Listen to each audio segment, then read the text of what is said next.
Good day, beautiful people. Welcome to the CCMP Studios. Today, we will introduce to you some new lessons.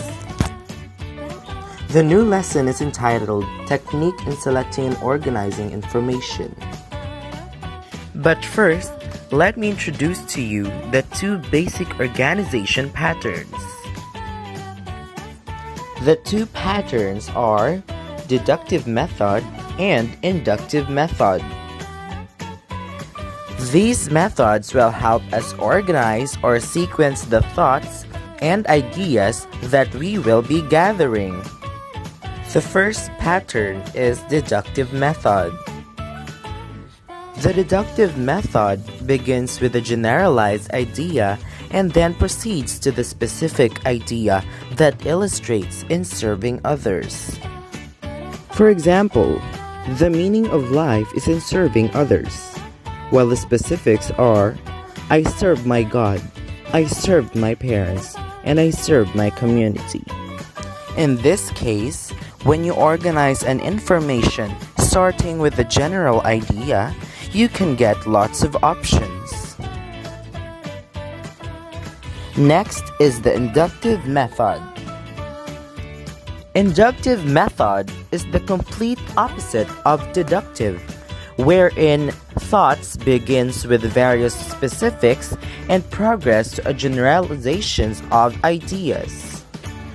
For example, the specific ideas are Anna wears coordinated clothes, Anna paints with watercolor, and Anna submits projects that are creative.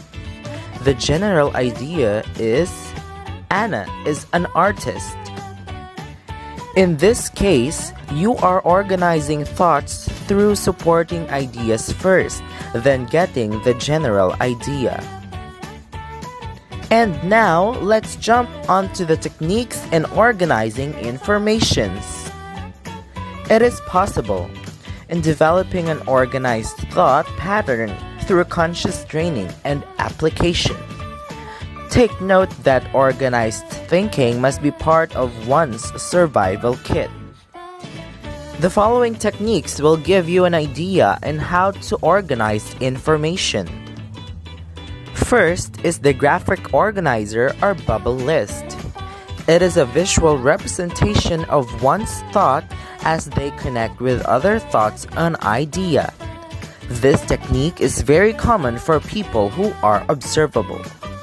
Second is the brainstorming list or random list. This technique is done in writing random ideas. For example, all the words that you've thought on the bubble list are listed down or written on a paper, then organize it later.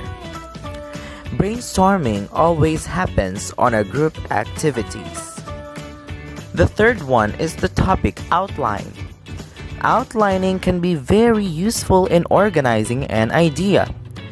It reflects the logical thinking and clear classification. It is a general and logical description.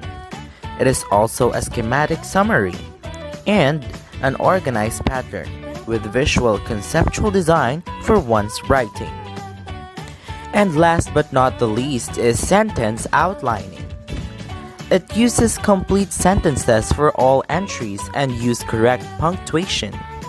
It presents a more detailed overview of the work including possible topic sentence. And now, let's proceed to the next lesson wherein you are going to answer these questions. Are you thinking of writing something? Do you have in mind a particular topic? How do you generate ideas for a particular topic? Do you consider purpose, target readers, and forms of discourse? Well, your answers will be very useful to understand our topic, entitled Patterns of Development. The first pattern is definition pattern.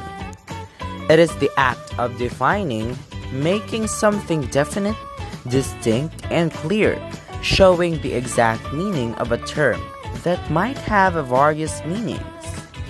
Next is the explanation or exposition pattern. It clarifies the exact meaning to answers. Well, there are several expository strategies like exemplification and classification that can be used in building up the explanation. Under the exposition pattern, there are two classifications: the exemplification pattern and the classification pattern. Exemplification pattern is an act of showing something, like examples and options. Second is the classification pattern. It is a method of a paragraph or essay development in which a writer arranges ideas with shared characteristics into a group.